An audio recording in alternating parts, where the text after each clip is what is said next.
Welcome to Unbelievable Stories. Today's story is full of shocking twists and real drama. Subscribe and like to stay updated. Let's dive in. In giving Natalie Durand use of the home until the kids graduate from high school, Mr. Durand will continue to make all mortgage and utility payments for the residence. She will also get half the worth of her husband's firm. Ms. Durand will retain her automobile and Mr. Durand will continue to make payments for it. I'm also giving Ms. Durand 60% of all assets, including bank accounts, stocks, and retirement funds. Furthermore, I've granted Ms. Durand primary custody of the children. Visitation will follow usual norms, with Mr. Durand receiving 2 consecutive weeks in July and every other weekend. Kid support will be $750 per month per kid, for a total of $1,500 per month. Ms. Durand has not worked outside the house in the previous 5 years, therefore I am adding $2,200 in maintenance every month. The divorce will be complete in 45 days unless Mr. Durand withdraws his suit.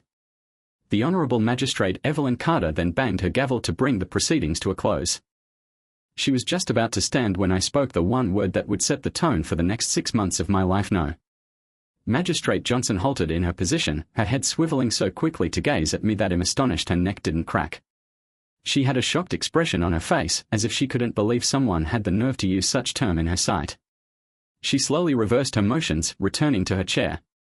Her expression shifted from amazement to rage. Once she had recovered her original stance, the frigid look she directed at me could have frozen water on the sun's surface. To say she was outraged is an understatement. "Excuse me?" she demanded. "I'm not sure what is difficult to understand. Are you confused with the N or the O? If that word is so difficult for you to understand, I would gladly give you a definition of it," I told you. "I'm not stupid, I know full well what is about to happen," she moaned. "The thing is, I really don't care. I had actually planned for this. The next few minutes were going to be extremely enjoyable for me. I will give you 1 minute to apologize, or I will cite you for contempt of court." "Well, at least you will have given one correct ruling today, then." "I have nothing but contempt for this mockery of justice you are running here." I could hear my lawyer talking fiercely in my ear as he fumbled through his bag, most likely looking for something to gag me with. "In that case, let's see how much contempt you have after spending 30 days in jail," she said, pounding her gavel again. Well, I didn't realize that we had been transported to Australia. We must have been, though, because of all the kangaroos in here. My lawyer almost yelled at me to stop talking while attempting to put his palm over my lips. 60 days, care to try for more? You know, Your Dishner, I truly believe that if you got laid every now and then, you wouldn't be such a. That being said, why don't you take this? I raised my right hand, middle finger extended. And shove it up your dried up, well, you know where. Then you can ride it to a climax. That might actually make you less of the man-hating psychotic you are. The way I see it, you are in more dire need of a well, you know. At that moment, I expected someone to call 911. I expected one of 2 things to happen: she would have a stroke, or her brain would explode. I was amazed that smoke wasn't shooting out of her ears. I didn't realize someone's face could get so red. 90 days, she growled, her tone nearly demonic. Fortunately for my lawyer, it was when the bailiffs apprehended me. He had such a downcast expression on his face that I nearly felt sorry for him. Everyone in the courtroom was taken aback when I burst out laughing, unable to contain myself, which perhaps explains why I had visits from psychiatrists while in lockup over the following several weeks. The letter from my lawyer's firm the following day, informing me that they were abandoning me as a client, was not unexpected. You are probably wondering what all that was about. Perhaps some backstory is in order. My name is Dan Durand. I'm 34 years old and was born to a decent middle-class couple in a small southern town. I was reared with conventional values: respect those who deserve it, don't cheat, and make your words count. Work hard, live up to your principles, and treat people the way you want to be treated. Of course, most people seldom consider the opposite: do unto others as they have done unto you. The Christian method is to turn the other cheek, but I've never been good at it. I've always had what some call a stubborn streak. When combined with my sense of justice, things may turn nasty when I decide to take action to correct a perceived injustice. One event in high school with my cousin Josh jumps out. I dated Emily Brooks for a few months until we split up after an argument I can't recall. It was understood that it was just temporary and that we'd make up within the following week. Unfortunately, on Saturday, I happened to be walking by the theater and saw Josh bringing Julie inside. Josh and I were like brothers, we grew up together, almost inseparable. He knew Julie and I were on a break and would probably get back together, but he brought her out nonetheless. He was no longer alive for me after that. I refused to talk to him, avoided him at family occasions, and, a year later, took his girlfriend as retaliation. I turned down his wedding invitation years later. When I married Clara, every member of my extended family received an invitation, except Josh. I know I retain grudges. The trouble is, when someone wrongs me, I refuse to forgive unless it was an honest mistake. Josh and July's actions were purposeful. If someone does something they know would harm me, I will not allow them get away with it. Fast forward to adulthood. I worked well in high school, received many scholarships, and went on to study economics and finance in college. I kept my grades up, performed well in dating, and remained in shape. After graduation, I landed a fantastic position with a huge financial organization that paid well. As a single person with little costs, I began investing in the stock market. I had an aptitude for it and performed well. After a few months with the firm, I met Clara at a friend's party. She was very attractive and sweet, and we instantly connected. We dated, and a few years later, we married. I should explain that Clara went to college and earned a degree in art history. She gave up her work as a barista a week before the wedding to become a full-time housewife. Our married life appeared idyllic. We acquired a magnificent 4-bedroom home in the area, and I was doing well at work, earning promotions and incentives. We lived well and saved carefully, accumulating wealth and investing in the market. I planned to retire before the age of 45 and spend quality time with my family. Then came the biggest surprise.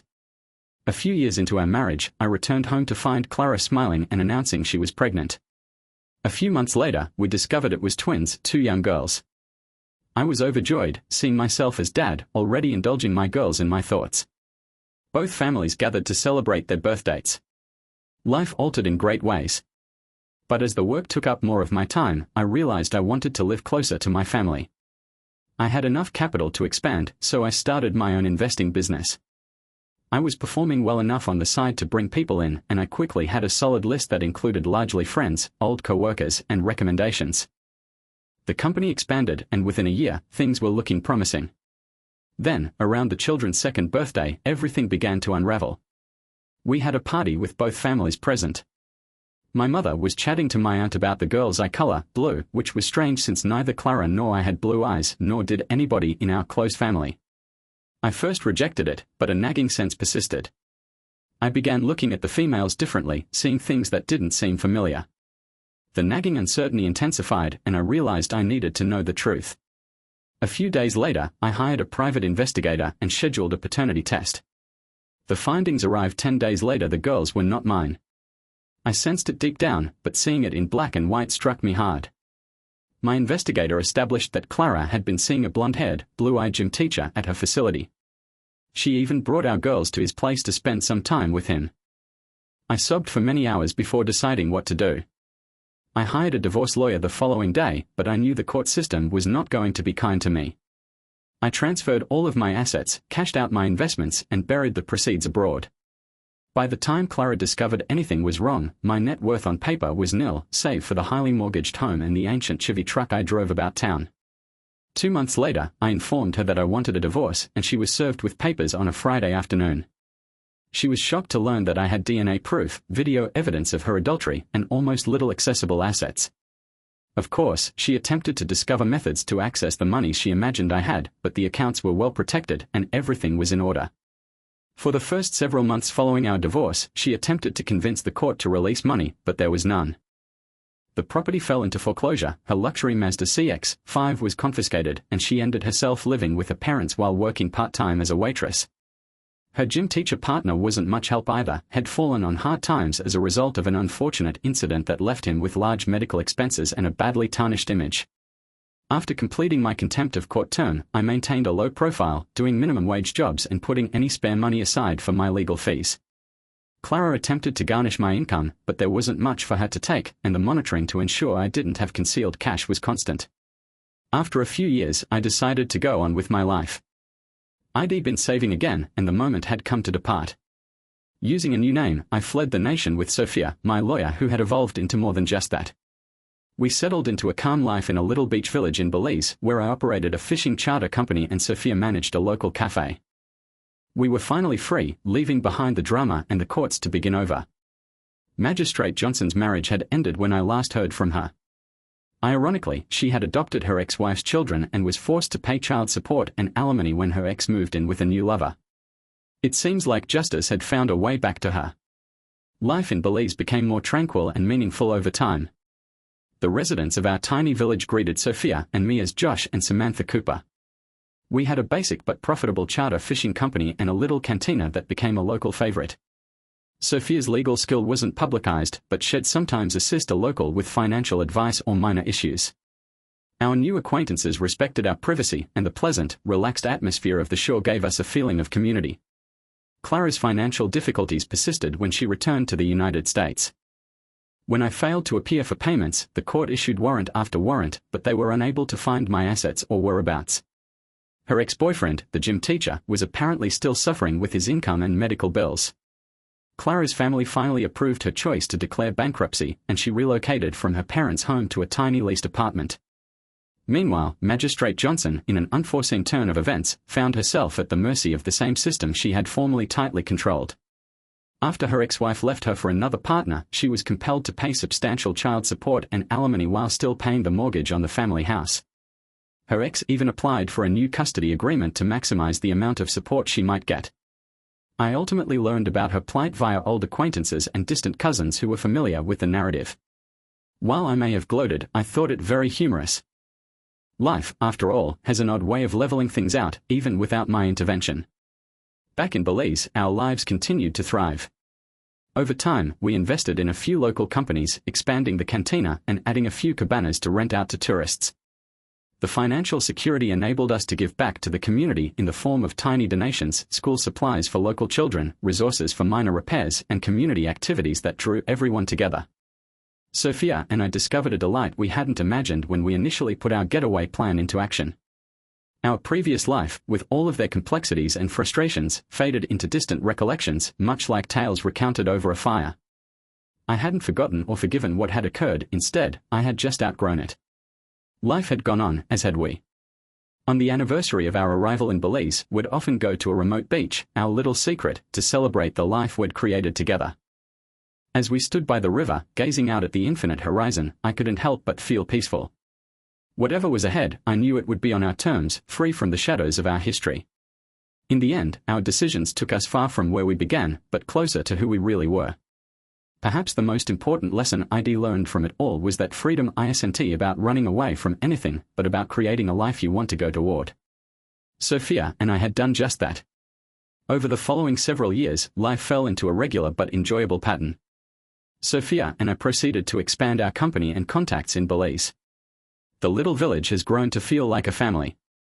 Local fishermen knew they could rely on me for repairs or guidance, and Sophia had left a lasting impression by assisting residents in establishing wills, basic contracts, and other small legal concerns. Our lives had gotten intertwined with the fabric of this seaside village. Occasionally, we would have guests from back home. Paul and Linda paid frequent visits, bringing family updates and the occasional bit of gossip. They were doing well on their ranch, particularly now that their mortgage was completely paid off, a gesture Sophia and I had secretly planned as a last thank you for their commitment. Paul had a way of reminding me of the unexpected twists my life had taken, and would sometimes chuckle together at the lengths I'd gone to set things up. One day, Paul informed me that Clara had relocated out of state. She'd attempted to start over someplace else, but word was that she was still suffering, doing odd jobs and keeping out of trouble. According to what I've heard, her gym teacher lover vanished years ago, and all evidence of our relationship had evaporated. The previous wounds seemed remote and almost forgotten, like fragments of a tale that no longer seemed genuine. Meanwhile, Magistrate Johnson's story became somewhat of a running joke in family updates.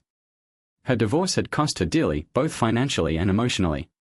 Rumors circulated that her ex-wife was now engaged to the lover she'd been seeing throughout their marriage, and their wedding would take place only days after Magistrate Johnson's last financial responsibilities to them were fulfilled. The judge, previously feared and revered in her court, was now spoken in my circles with a mixture of sarcasm and skepticism. Life had given its own kind of justice, and it seemed that the balance had been restored in ways none of us could have predicted. Sophia and I gradually came to the conclusion that Belize was our last home. We purchased a bigger plot of property only a few kilometers from the beach, where we erected a modest guesthouse and increased our cabana rents. With each passing year, the company expanded, as did our feeling of security and contentment. We began training residents about fundamental investing principles, assisting them in developing skills that would enable the community to thrive even further. Sophia and I were enjoying the sunset from our porch one evening when she turned to me and placed her hand on mine. "Do you ever consider what it took to get here?" she inquired, her tone gentle. I nodded, feeling the weight of everything we had gone through. "Sometimes. But largely, I think about where we are today and how different our lives might be if things had turned out differently." She smiled, and her eyes reflected the last rays of sunshine. "You know, we never would have found each other without everything that happened." I bent over and kissed her hand. Perhaps we both had to go the long way around to discover something genuine. No regrets. There were no regrets. We had achieved peace not by deleting the past, but by embracing it and moving on.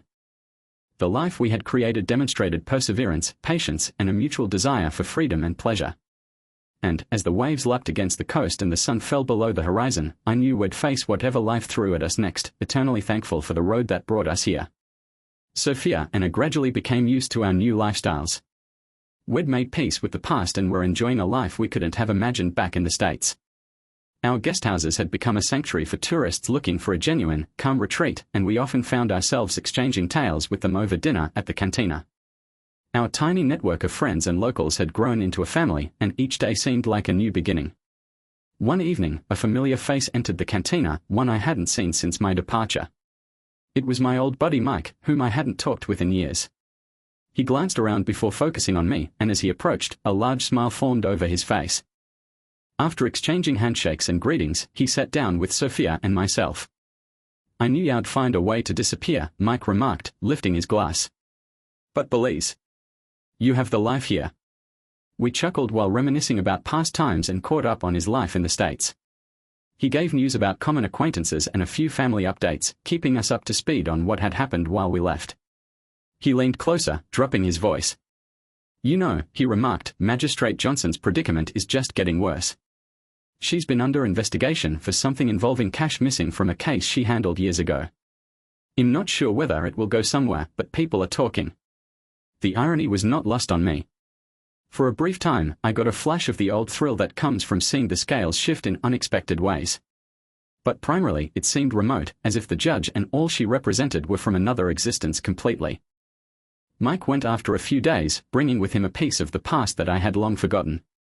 His presence reminded me of how far Sophia and I had traveled, both from our previous lives and toward the one we'd made together. Several years later, Sophia and I wanted to broaden our reach even further. We established a modest nonprofit organization committed to promoting education and sustainable development in our neighborhood. We wanted to give back to the place that had helped us so greatly. Our efforts contributed to the construction of schools, the provision of safe drinking water, and the development of vocational training programs for young people. It was the kind of employment that gave us meaning and solidified our roots even more. One summer, a family who had previously stayed in our cabanas came to visit with their now-grown children, bringing their own friends to enjoy our small sanctuary. We were delighted to see old faces return. We had created a sanctuary where people could rest, refuel, and reconnect. As Sophia and I watched these tourists laugh and tell tales around the fire, we realized we'd discovered our true calling.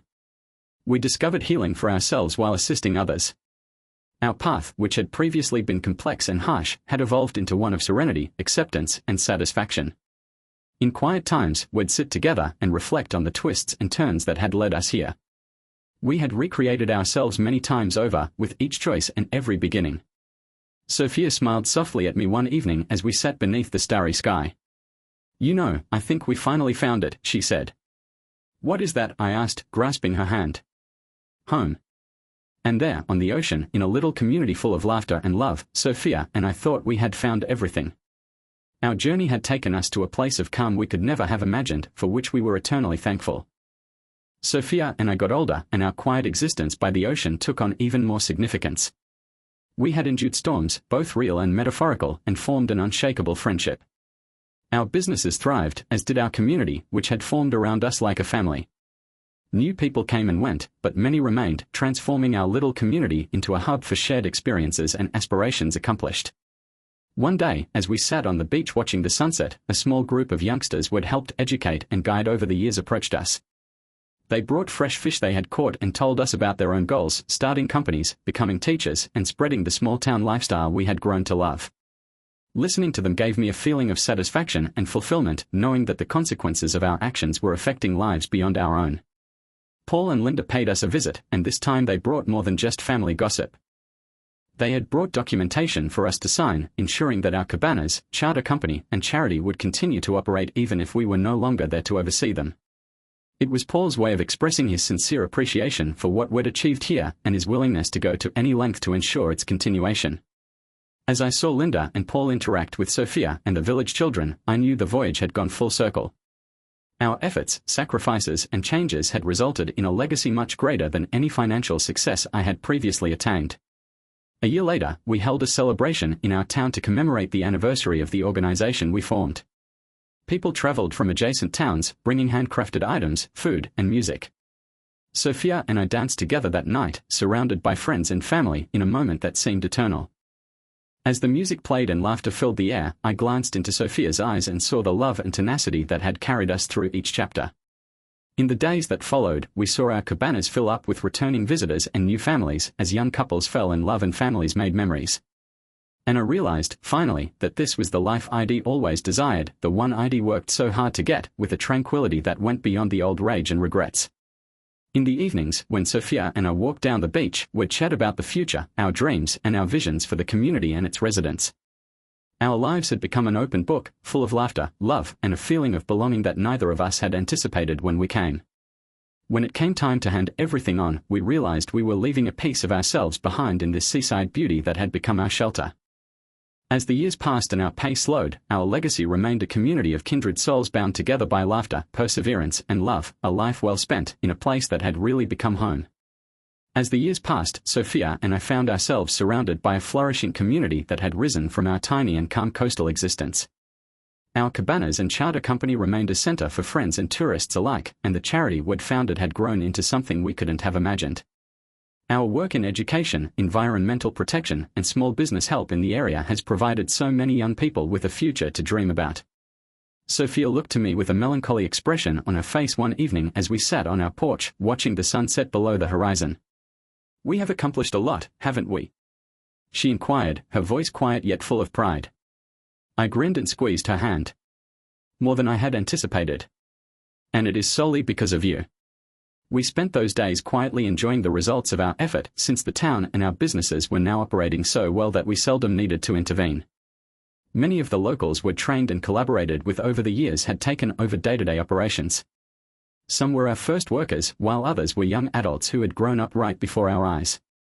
In the years that followed, as our hair became silver and our steps became somewhat slower, we started to get more visits from relatives back home. Paul and Linda made more frequent visits, sometimes accompanied by their children and grandkids. Each visit reminded me of the life we'd left behind, but it also made me glad for the one we'd built here. They would often tell us how our experiences here had become family legends back home. One day, we decided to throw a party to celebrate our anniversary, inviting everyone in the town as well as family members who could make the journey. It was a bright, golden evening, with string lights strung over the beach, laughing echoing throughout, and music filling the air. As we stood in the throng, holding hands and surrounded by everyone we'd touched, I knew this wasn't just a celebration for us. It was a celebration of the life we had created, the community that had grown with us, and the legacy we would leave behind. Sophia glanced at me softly as we sat by the fire that night. "Can you recall the first night we landed here?" she inquired, a grin pulling on her lips. I nodded, feeling a surge of nostalgia. "I do." We were both worried, uncertain if we had made the correct decision. But I believe we understood right away that we had found our spot. She grinned, laying her head on my shoulder. I would not swap any of. Sophia and I grew older in the company of friends and family who had become the most important parts of our lives. And as our time together came to an end, we felt we had left something meaningful, something enduring. The organization maintained its mission, our company prospered under new ownership, and the neighborhood became stronger as a result of our presence. I took comfort in knowing that Sophia's and my legacy would carry on in the location we had both loved so much. And, although our tale began with hardships and losses, it concluded with the peaceful, joyous understanding that we'd discovered everything we'd been looking for, a life of love, purpose, and genuine fulfillment. Sophia and I discovered our forever in that lovely seaside town, surrounded by the people whose lives we had impacted. And in the lovely murmur of the waves on the beach, I could still feel her hand in mine as we walked together. As time passed, our names got knitted into the fabric of the seaside town. Locals would tell visitors about Josh and Sam Cooper, a couple who came out of nowhere, started a company, and left a legacy of giving and compassion that changed the city. The cabanas and cantina had become monuments, recognized across the area for their warmth, and people from nearby communities would often make special treks to see where our expedition had taken place. I spent my days roaming the familiar walks down the beach, conversing with the residents and enjoying the beauty of the life we had created. I used to sit on the porch, watching the waves flow in and envisioning Sophia next to me.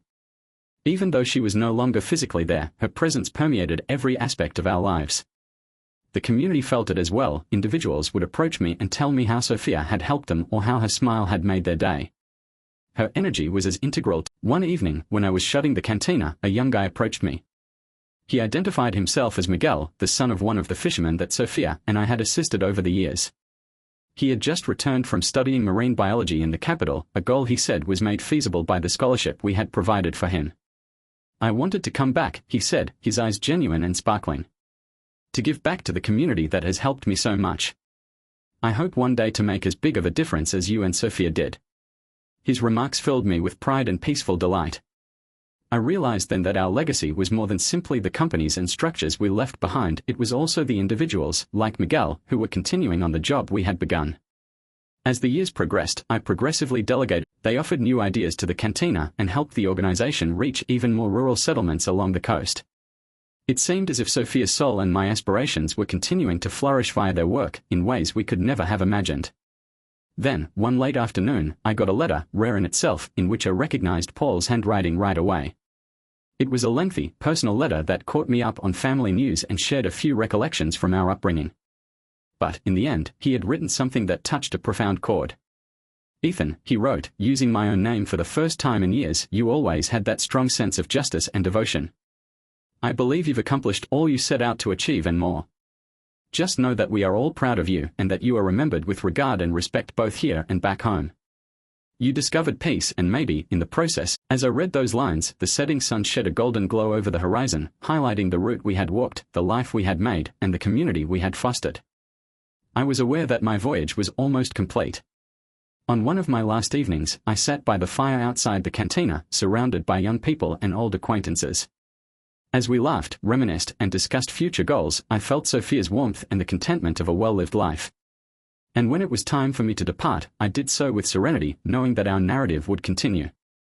The people placed flowers on the beach and staged a little ceremony in our honor. The cabana stayed open, the cantina thrived, and the non-profit's purpose continued, all testaments to Sophia and my love and hopes for that wonderful seaside village. So, amid the soothing crash of waves and the joy of people we'd left behind, Sophia and I discovered our forever, a legacy born by the sea and the spirits we'd elevated that would go forth, like the infinite horizon we'd once imagined. Following my death, the community continued to celebrate our memory in meaningful ways that humbled me, even from beyond this world. Every year, they hosted a little event on the beach named El Festival de Esperanza, the Festival of Hope. It was a day of laughing, dancing, and appreciation as the community banded together to celebrate not just the beauty of their seaside home, but also the strength of their relationships and aspirations. Miguel, now a well-known marine scientist, had become a community leader, spearheading campaigns to conserve the coastline and maintain the eco. With his supervision, the celebration included an environmental cleaning day, in which locals and tourists collaborated to care for the land and sea that had given us so much. Our cabanas and cantina were hubs for storytelling, where visitors heard about the couple who had helped transform this little fishing hamlet into a bustling community. Visitors would hear stories of Sophia's brilliant laughter, my long walks down the beach, and the many dinners and chats we had beneath the stars. Over time, our narrative got intertwined with the mythology of the area, becoming part of the legend handed down through generations. Years later, they discovered that our cabanas had been lovingly maintained, adorned with small touches Sophia and I had added ourselves, painted murals on the walls, cozy hammocks by the doors, and even our old garden of herbs and flowers, tended by the locals in our memory. Miguel and a few others welcomed them cordially, telling them about Sophia and me and encouraging them to join in the festival. The grandkids were struck by how the community described us, not just as donors, but as family. They snapped photographs, sat by the beach at sunset, and departed with hearts full of awe, recognizing they were a part of a far bigger tale than they knew. Our non-profit grew beyond Sophia and my expectations over time. It was renamed La Fondation de Sophia y Ethan, and its mission expanded to include not just education the ripple effect extended to villages and towns we had never visited, giving countless people fresh hope and opportunities. Our community had flourished on the power of a shared vision, the kind that emerges when people band together for something greater than themselves. While Sophia and I were no longer around to see it, our spirit carried on in everyone who had been a part of our journey. We had become a symbol of what love and tenacity could do, and how a single decision to transform one's life could spark hope across generations. Sophia and I discovered a timeless home in the hearts of those who followed us, a legacy that would thrive long after our footsteps had gone from the coast. As the years passed, Sophia and his tale became a legend that the residents of the hamlet and beyond adored. The town had developed in subtle ways, new families had moved in, schools had expanded, and young people who had previously gone for possibilities in the city often returned, bringing with them fresh talents, new aspirations, and a desire to give back to their community. Each addition seemed like a testament to the principles we had instilled, and it made me happy to see that our vision had taken on a life of its own. The Fondation de Sophia y Ethan has grown into a successful institution, with initiatives in healthcare, environmental sustainability, and vocational education. It was now managed by a board of committed locals, with Miguel as the guiding hand. He often mentioned Sophia's compassion and my perseverance, reliving our trip with pride and an ever-present glint in his eye, a reminder of the fun and warmth he acquired from us. One summer, the town council decided to build a community center on a tiny, attractive hill overlooking the beach to host the festival, meetings, and festivities.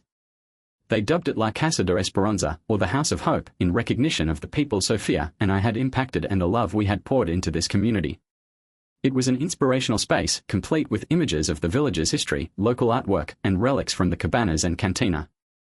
At the door, a modest plaque contained our names and the words, "Built on dreams, sustained by love."